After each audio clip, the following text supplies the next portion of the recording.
sekalian, seperti yang dimaklumkan oleh Puan Nuraini tadi, KAP 3 merupakan program yang berfokus kepada murid TP1 hingga TP3 dengan memberi penekanan kepada kemahiran asas yang belum dikuasai dalam mata pelajaran Bahasa Melayu, Bahasa Inggeris, Matematik dan Sains dan menyasarkan murid tahun 2 hingga tahun 4 bagi sekolah rendah dan murid tingkatan 1 hingga tingkatan 3 bagi murid sekolah menengah.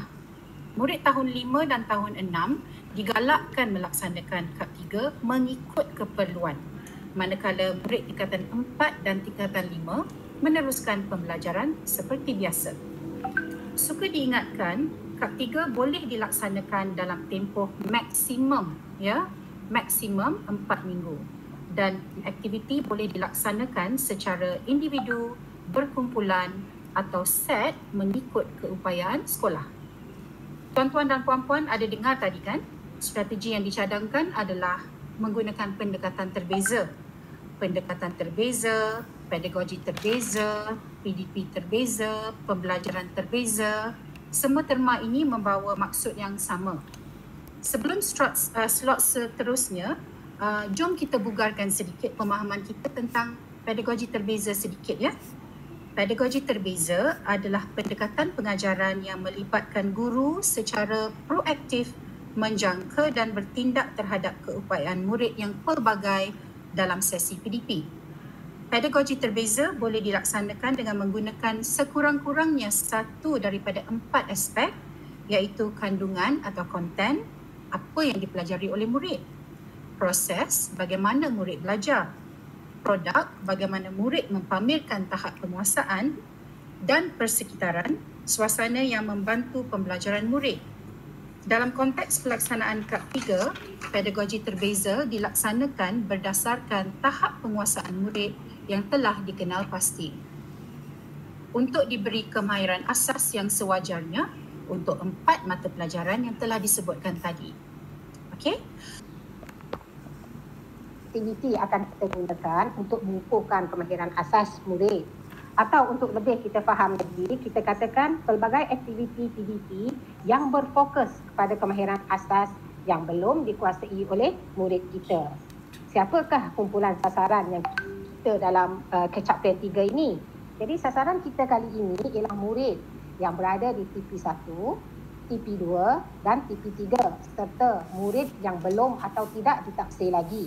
Jadi semasa pelaksanaan catch-up plan 3 ini, pihak sekolah diberi autonomi ataupun kebebasan untuk memilih kaedah pelaksanaan mengikut kesesuaian kemudahan mereka, iaitu sama ada ingin melaksanakannya secara individu ataupun secara kumpulan. Jadi program berfokus yang kita laksanakan dengan dalam catch-up plan 3 ini sebenarnya tiada apa-apa yang lain yang luar biasa. Guru tetap mengajar seperti biasa. Guru akan gunakan kurikulum yang sedia ada seperti biasa. Guru akan sediakan RPH seperti biasa. Tiada perubahan pada RPH ataupun kurikulum. Seperti biasa, guru akan merancang PDP. Cuma semasa perancangan dibuat, guru hanya perlu memberi tumpuan, berikan tumpuan dan keutamaan kepada kumpulan sasaran kita ini, iaitu murid yang berada dalam TP1, TP2, TP3 ataupun yang belum dan tidak ditaksir tersebut. Dalam bilik darjah kita hari ini kita mempunyai murid yang terdiri daripada pelbagai kebolehan. Jadi selari dengan itu, strategi PDP yang sesuai untuk murid kita ialah pedagogi terbeza. Jadi pedagogi terbeza sebenarnya tidak asing. Bagi saya tidak asinglah dalam kalangan guru-guru kita kerana banyak pendedahan yang kita berikan berkaitan dengan pedagogi terbeza ini. Malah sudah ramai guru kita di luar sana menggunakan kaedah ini dalam PDP mereka. Di sini saya akan kongsikan contoh PDP pedagogi terbeza dalam program catch-up plan 3 ini ya. Jadi baik, dalam pelaksanaan PDP ini, inisiatif dan kreativiti guru yang akan menjadikan suasana PDP itu menarik dan menyeronokkan. Guru sedia maklum ya, kumpulan sasaran kita murid TP1, TP2, TP3 dan yang belum ditaksir ini biasanya mereka tidak berkeyakinan mereka rasa rendah diri dan mereka tidak berminat dalam PDP sebab mereka tidak faham dan tidak tahu. Mereka berasa sukar. Jadi guru seharusnya perlu fikirkan pelbagai kaedah dan teknik yang menarik dan pelbagai untuk menarik perhatian kumpulan sasaran kita ini. Begitu juga prinsip PDP yang kita tekankan ialah PDP kita seharusnya bermula dari dekat ke jauh, dari mudah ke susah, dari konkret ke abstrak. Jadi guru hendaklah sentiasa ingat akan prinsip tersebut. Jadikannya sebagai pegangan kita. Bagi pelaksanaan PDP ini, terlebih dahulu guru hendaklah mengambil kira, ya. Bila kita nak laksanakan PDP, guru perlu ambil kira tema ataupun tajuk yang dekat dengan murid untuk mengajarkan kemahiran. Contohnya kalau kita ambil kemahiran yang mudah sekalipun, sekiranya tema atau tajuk kita tu susah, maka sukar untuk murid melaksanakan kemahiran itu, untuk faham PDP itu, untuk belajar. Jadi kita kena cari tema ataupun tajuk yang kita rasa sesuai. Lebih-lebih lagi kita nak laksanakan program ini pada awal tahun. Jadi kita anggapkan murid-murid yang masuk ke tahun tersebut, dia masih lagi tidak mempunyai asas yang kukuh ataupun tidak lagi mempunyai banyak ilmu pengetahuan. Jadi kita kena mula daripada dekat ke jauh. Ya, baik, kita lihat slide yang saya paparkan di sini. Contoh PDP hari ini ialah berkaitan dengan kemahiran untuk murid tahun 2 iaitu SP 1.2.1 bertutur untuk menjelaskan sesuatu perkara secara bertata susila mengikut konteks. Jadi kita menggunakan SP apa di sini? Kita gunakan SP kemahiran mendengar dan bertutur. Jadi seperti biasa, guru memilih SP yang sesuai, yang dia rasa nak ajar murid pada hari itu. Kemudian selepas memilih SP, sudah pastilah kita akan fikirkan objektif kita. Apa yang kita nak murid kita capai pada hari itu. Kalaulah kemahiran yang kita pilih itu kemahiran mendengar tutur, maka objektif kita mesti berkaitan dengan kemahiran kita. Menjurus kepada kemahiran bertutur untuk memberi penjelasan. Jadi aktiviti yang kita rancang sudah pastilah menjurus juga ke arah aktiviti kemahiran mendengar dan bertutur. Jadi jika lihat di sini, ada yang tak sama ke? Sama kan? Apa yang kita lakukan seperti PDP yang biasa. Kita tidak ada apa-apa perubahan. Walaupun ada Kap 3 dia tak ada pun, cikgu akan tetap jalankan PDP seperti biasa. Cikgu pilih SP, cikgu pilih tajuk, cikgu pilih fikirkan objektif yang hendak dicapai, cikgu susunkan aktiviti yang bersesuaian dengan murid. Itu ialah benda yang biasa cikgu lakukan. Cuma apabila cikgu gunakan PDP pedagogi terbeza ini, akan terdapat perbezaan dalam beberapa perkara, khususnya saya ambil yang penting iaitu dalam segi kaedah kandungannya, dalam segi prosesnya, dalam hasilnya. Jadi cikgu perlu teliti perkara tersebut. Jadi mari kita lihat gambar yang saya tunjukkan di sini ya. Saya tunjukkan gambar ini, saya ambil gambar ini sebenarnya dalam buku teks kita. Jadi kalau boleh cikgu guna pakai bahan yang sedia ada. Kita tak perlu susah-susah cari bahan yang lain. Jangan jadikan itu sebagai satu beban. Bahan yang ada kita guna. Jadi bahan yang saya tunjukkan di sini sebenarnya saya ambil dalam buku teks yang sedia ada. Okey. Jadi selalunya, apakah yang akan guru lakukan bila guru menunjukkan gambar ini dalam bilik darjah? Apa yang cikgu buat apabila murid dipaparkan dengan gambar ini? Mestilah guru akan bertanya, ya. Guru akan laksanakan aktiviti seperti biasa, guru akan bertanya. Inilah. Ini adalah cadangan yang saya cadangan saya lah. Saya rasa guru di luar sana mungkin ada lagi cadangan mereka sendiri yang lebih menarik, ya. Jadi selalunya kalau kita tunjukkan gambar, aktiviti yang boleh kita laksanakan pada awalnya, cikgu akan usaha jawab berdasarkan bahan yang ditunjukkan, berdasarkan gambar. Cikgu akan bertanya murid apa yang terdapat dalam gambar dan sebagainya. Ataupun cikgu boleh memperdengarkan bunyi suasana di pasar. Akan minta murid teka. Ini bunyi di mana? Cuba kamu teka. Jadi cikgu akan mengemukakan, mengajukan soalan-soalan yang merangsang murid untuk bertutur, bercakap, menjurus ke arah gambar, topik pengajaran pada hari itu. Jadi cikgu juga mungkin akan meminta murid mendengar dan meneka gambar yang akan cikgu tunjukkan. Cikgu belum tunjuk gambar lagi, tapi cikgu meneka. Sekarang cikgu akan tunjukkan gambar. Okey, cikgu sebutkan. Okey, ini ialah tempat yang selalu didapati oleh orang ramai pada waktu pagi, terutamanya suri rumah, dan cikgu akan kemukakan soalan-soalan yang menjurus ke arah gambar itu. Ini adalah cadangan yang boleh dibuat berdasarkan gambar yang selalu cikgu buat, saya rasa ya. Baik, Fadia, kita teruskan dengan slide seterusnya. Okey, dalam kita melaksanakan aktiviti ini, guru perlu membahagikan murid dalam kumpulan. Seperti mana kata Puan Nurani tadi, cikgu tu dia lebih tahu muridnya. Jadi cikgu sudah tahu dalam muridnya, kalangan muridnya yang seramai 30 orang, saya andaikan 30 orang ya, dalam satu kelas itu, berapa orang muridnya yang berada di tahap yang kita katakan sangat bagus, iaitu 4 dan 5. Berapa orang yang berada di tahap 3, berapa orang yang ada di tahap 1. Jadi saya andaikan di sini ya, selalunya dalam bilik darjah guru akan katalah untuk murid yang pandai ni mungkin hanya dalam 5 orang saja. Murid yang cemerlang ni, murid yang TP3 ni mungkin dalam 15 orang. Kemudian murid yang TP1 ini mungkin dalam 10 orang. Jadi cikgu dah bahagi siap-siap kumpulan itu. Jadi setelah kita membahagikan kumpulan, sudah pasti kita perlu ada nama untuk kumpulan-kumpulan kita inilah. Jadi di sini saya ambilkan contoh kumpulan yang saya namakan di sini untuk kumpulan murid TP1, TP2 dan murid yang belum ditaksir ini saya namakan dia kumpulan cemerlang. Murid yang TP3 ini kumpulan gemilang. Manakala murid yang 4, 5 dan 6 ini mereka ialah kumpulan yang terbilang. Jadi sebenarnya kita kelompokkan murid itu mengikut tahap penguasaan kita. Sebab kita dah tahu murid kita berada di tahap mana. Jadi kumpulan murid ini kita berikan nama yang sesuai ya. Saya ulangkan sekali lagi, saya ingatkan dan tegaskan. Bukannya mesti letak nama kumpulan gemilang, terbilang ataupun cemerlang ya. Cikgu bebas meletakkan nama apa-apa saja yang cikgu rasa sesuai dengan murid dia. Mungkin cikgu boleh letak nama bunga, nama warna ataupun nama pahlawan.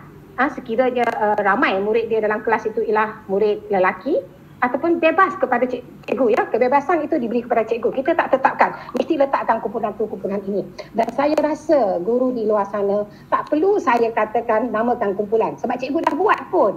Cikgu dah ada kumpulan. Cikgu dah ada letakkan nama-nama kumpulan untuk murid cikgu ya. Jadi pembahagian ini bergantung kepada tahap kebolehan murid. Sebab hanya guru yang tahu murid itu berada di mana. Mungkin juga ada hanya seorang murid yang boleh masih belum kuasai kemahiran asas itu. Jadi kita akan jalankan aktiviti itu secara individu. Secara individu dan bukan lagi kumpulan. Ya, baik, berkaitan dengan kaedah kumpulan ini kita galakkan ya. Sekali lagi saya tegaskan, guru letakkan nama kumpulan yang tidak menimbulkan kontroversi lah, yang cikgu rasa sesuai. Baik, kita lihat kepada slide 6 Fadia.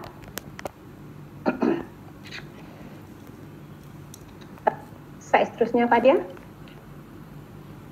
Baik, sini kita lihat kepada merujuk kepada slide ini ya. Guru akan rancang dalam PDP ya, guru akan merancang aktiviti yang menjurus kepada kemahirannya. Jadi tadi saya memilih kemahiran bertutur dalam pengajaran saya pada kali ini, maka aktiviti saya akan menjurus kepada kemahiran bertutur. Tugasan yang sesuai kita berikan kepada kumpulan yang telah kita kenal pasti. Ya, tugasan itu pula berbeza dari segi isi ataupun topik perbualan mengikut skop, ya, mengikut skop murid kita. Tapi kita masih berfokus kepada apa? Berfokus kepada kemahiran bertutur. Baik, berdasarkan slide yang kita tunjukkan kat sini ya, kita lihat slide ini. Dalam kumpulan terbilang, saya berikan aktiviti kepada murid ini, tugasan kepada murid ini ialah minta murid kumpulan ini ceritakan, jelaskan apa yang dapat dilihat dalam gambar itu dan ceritakan suasananya juga. Jadi bagi kumpulan yang berada di TP3, tak luas apa yang hendak diceritakan, tetapi dia hanya ceritakan, bertutur lagi, masih bertutur ya, sebab kemahiran yang kita pilih tadi bertutur, dia menjelaskan apakah yang dijual di tempat itu. Masih menggunakan gambar yang sama, masih menggunakan gambar yang sama dalam PDP yang sama. Jadi kumpulan ini dia akan ceritakan, okey. tempat ini, apakah barang-barang yang dijual di tempat ini. Jadi nampak ya, skop dia lebih kecil. Dan akhir sekali, kita fokus kepada kumpulan yang kita katakan tadi sebagai kumpulan sasaran kita, iaitu ada murid yang masih belum dapat kuasa E, masih berada di TP1, TP2 itu. Jadi kita sasarkan, kita fokuskan, kita beri tumpuan. Jadi kepada mereka ini, aktiviti mereka sepastinya berbeza dengan kumpulan-kumpulan yang lain sebab mereka tak dapat capai, tak dapat bercakap, bertutur sebanyak itu. Kosakata mereka terhad. Jadi kita tanyakan seperti biasa, pernahkah kamu pergi ke pasar? Okey, boleh tak kamu ceritakan kepada cikgu makanan ataupun barang-barang yang dijual di pasar? Jadi saya tidak kata semestinya dia menggunakan menggunakan soalan-soalan ini, tapi cikgu bolehlah fikirkan soalan yang sesuai untuk ditanya kepada murid. Jadi semasa kita merancang aktiviti ini, dalam langkah ini, guru akan memberi fokus yang lebih kepada kumpulan sasaran ini. Kumpulan yang saya katakan cemerlang ini. Guru perlu beri rangsangan, beri bimbingan dan memberi peluang kepada murid itu untuk menjemput dan bertutur. Sebab kita tahu ya, murid-murid kita ni, kalau terutamanya murid SJK lah, mereka tidak suka bercakap. Pasti cikgu akan kata, murid saya tak akan bercakap. Dia tak nak bercakap. Murid di SK, SJKC dan SJKT ya, mereka akan jarang bercakap. Tapi murid di SK mungkin dia akan bercakap. Dia boleh bercakap, cuma mungkin juga terdapat kosakata yang guna itu silau ataupun murid tak tahu hendak menyebut sesuatu benda. Jadi peranan guru di sinilah. Guru akan berperanan untuk memberi bimbingan dan rangsangan. Jadi fokus kita di sini ialah kepada kumpulan sasaran kita. Jadi di sini semasa kita menjalankan aktiviti ini, seperti kata Puan N tadi, kita bukan menjalankan aktiviti semata-mata ya. Pentaksiran berterusan tetap berlaku. Tetap berlaku di sini. Sebab semasa murid kita memberi respon tu, kita perhatikan murid kita siapa yang dapat bertutur dengan baik, mempunyai ilmu yang banyak, sebutannya betul, kelancarannya baik dan dapat menjelaskan apa yang kita hendak tu dengan sempurna dan baik. Jadi kepada murid yang lemah tadi pun, kita bertanya, kita kaitkan juga dalam gambar ini. Mungkin aras mereka tidak tinggi, cuba kamu lihat selalunya pergi ke pasar ni siapa? Ada tak ahli keluarga? Pernah tak kamu pergi? Ahli keluarganya siapa? Dia sebutkan nama ahli-ahli keluarga dia. Jadi kosakata yang dia belajar semasa tahun 1 tu kita imbas kembali, kita kukuhkan, ingatkan dan kita tambah dengan kosakata baru. Ya, baik, seterusnya kita lihat kepada slide. Slide yang seterusnya Fadia. Okey. Jadi dalam slide ini, suka di sini saya ingatkan kepada rakan-rakan guru, kita saling kena mengingatilah ya, kita saling kena ingatkan bahawasanya setiap kali kita jalankan aktiviti, kita harus sentiasa fikirkan apakah kemahiran fokus kita. Apa yang kita fokus agar kita tidak tersasar. Jangan kata kita pilih kemahiran mendengar bertutur, tetapi bila kita laksanakan aktiviti, kita pergi kepada membaca ataupun menulis. Jadi kita harus sentiasa ingat itu. Ya, jadi di sini tadi kalau semua para hadirin masih ingat kan, kemahiran fokus yang menjadi pilihan kita ialah kemahiran bertutur. Jadi aktiviti bertutur itu masih kita jalankan. Kita masih menjurus pada aktiviti bertutur walau bagaimanapun. Dalam PDP ini, walaupun saya kata SP fokus saya bertutur, tidaklah kita akan bertutur daripada mula kelas sampai ke hujung kelas. Bertutur itu kita gabung jalinkan juga aktiviti yang kita jalankan ni dengan kemahiran-kemahiran yang lain. Dengan kemahiran-kemahiran yang lain. Kalau kita asyik bertutur je, murid pun akan bosan. Apa hari ini cikgu asyik suruh bertutur kan. Jadi kita kena gabung jalin dengan kemahiran yang kita rasa sesuai. So dalam slide ini kita lihat aktiviti merupakan satu aktiviti lanjutan lah daripada gambar yang saya tunjukkan tadi. Jadi bila kita buat aktiviti lanjutan ini cikgu, dalam PDP yang kita laksanakan, selalunya kita guna pakai bahan yang sama. Gambar tadi kita guna pakai lagi. Kita tidaklah tunjukkan gambar itu dalam PDP kita sekali, kemudian kita terus tinggal gambar. Kita akan guna lagi gambar itu untuk PDP seterusnya. Jadi berdasarkan gambar yang kita gunakan itu, berdasarkan gambar yang kita gunakan itu, kita minta murid berbincang pula dalam kumpulan. murid tu berada dalam kumpulan yang telah saya sebutkan tadi, iaitu kumpulan terbilang, mungkin dalam TP45, kumpulan gemilang, murid dalam TP3, kumpulan cemerlang ini ialah murid dalam TP1 dan 2. Jadi aktiviti yang kita berikan ini ialah murid berbincang dalam kumpulan dan mencatatkan tugasan yang telah cikgu berikan. Okey, tugasan yang kita berikan kepada ketiga-tiga kumpulan ini, sekali lagi kita tegaskan, ialah tidak sama. Kita akan beri tugasan yang sesuai mengikut aras murid kita. Guru selalunya dia akan susun aktiviti yang sesuai mengikut tahap murid mereka. Sebab mengapa? Guru dah tahu siapa muridnya yang laju ataupun yang agak lambat dalam PDP. Contohnya di sini, ya, kita lihat dalam kumpulan terbilang ini, kita berikan tugasan untuk murid berbincang dan mencatatkan maklumat dalam peta bulatan. Peta bulatan. Jadi dalam peta bulatan ini memang banyak maklumat yang perlu murid catatkan berdasarkan gambar itu, bincang kemudian catatkan. Kemudian bagi kumpulan yang TP3 ini pula, murid akan bincang, kemudian dia isi peta pokok untuk mengkategorikan barang-barang yang dijual di pasar. Jadi kita lihat ya, skopnya lebih kecil, tak banyak yang perlu dicatatkan dan dituliskan. Akhirnya, kita pergi pula kepada kumpulan sasaran kita, iaitu kumpulan yang mempunyai murid dalam TP1 dan TP2. Jadi murid ini sentiasa menjadi fokus kita, kumpulan sasaran kita. Dalam PDP kita itu, kita berikan keutamaan dan fokus kepada murid ini. Sebab kita anggap kumpulan ini masih belum menguasai kemahiran fokus. Jadi aktiviti bahan yang kita berikan ini tidak sama. Jadi kumpulan ini saya letakkan kad gambar, letakkan juga kad perkataan. Jadi murid dalam kumpulan ini selalunya mereka tak akan duduk diam. Kita beri aktiviti sikit supaya mereka gerak, jalan, pergi tampakkan perkataan gambar-gambar yang akan kita berikan ini yang terdiri daripada nama sayur, nama haiwan ataupun nama buah-buahan ya. Jadi mereka akan baca, susun, kemudian tampakkan. Jadi pada masa itulah guru perlu berperanan. Peranan guru dah mula. Guru kena banyak membantu dan membimbing murid ini. Bagaimana mereka hendak menyusun. Guru tidak digalakkan untuk bantu memberikan jawapan. Jadi kita memberi bimbingan ke arah murid itu memberi jawapan. Adakah aktiviti kita sampai di situ saja? Tidak ya. Kita di situ murid mencatat sebab kita gabung jalin kemahiran lain. Hasil daripada apa yang dicatat ini, sekali lagi murid dalam setiap kumpulan perlu bertutur, perlu jelaskan apa yang mereka dapat, maklumat yang mereka dapat hasil dalam perbincangan tadi.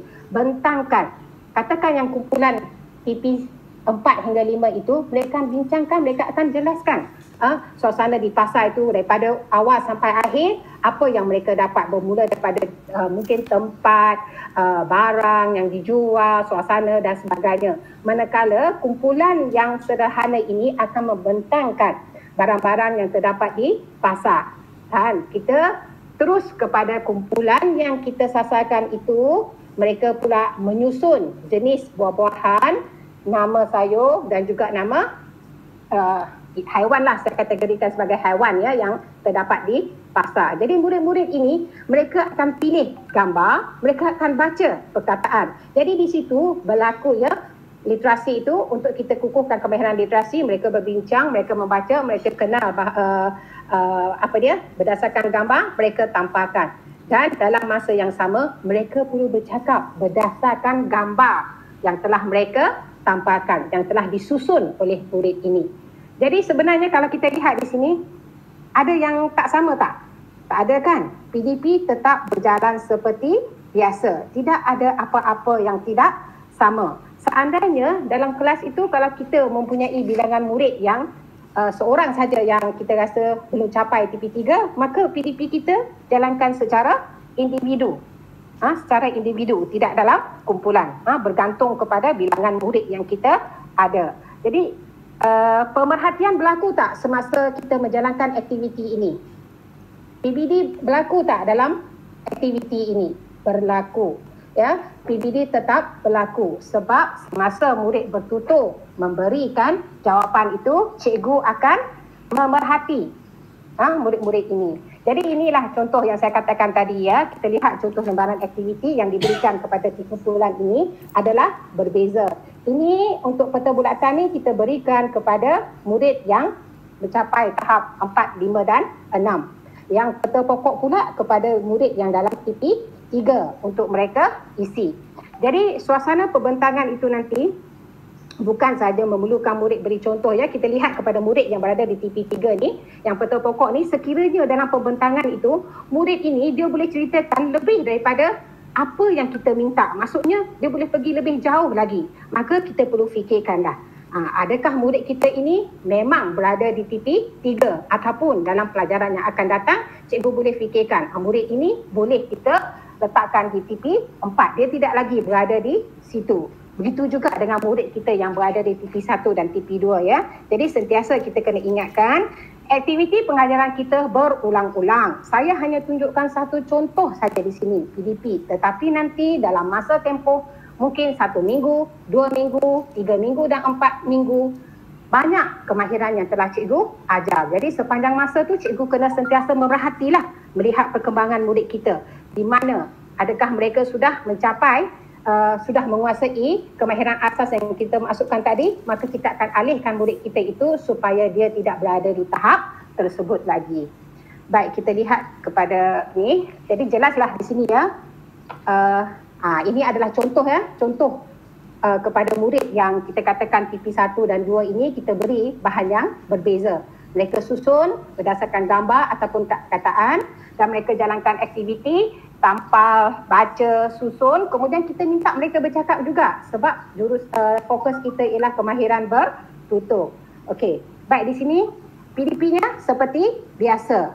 Murid tetap belajar seperti biasa. Cuma tumpuan kita di sini ialah kepada kumpulan sasaran kita iaitu murid yang berada dalam TP1, TP2 dan TP3. Baik. Adakah PPD berlaku dalam pedagogi terbeza ini, pembelajaran terbeza ini? Berlaku ya, terutamanya semasa murid bertutur. Cikgu akan memerhati di mana dalam langkah pengajaran ini kita dapat lihat berlakunya pertuturan itu, pemerhatian itu. Itu semasa cikgu buat induksi tadi. Cikgu tunjukkan gambar tadi. Cikgu dah boleh memerhatikan semasa murid bertutur berkaitan gambar. Kemudian kita ada aktiviti yang kedua, minta murid bercerita, menjelaskan apa yang dia lihat berdasarkan tugasan yang beri.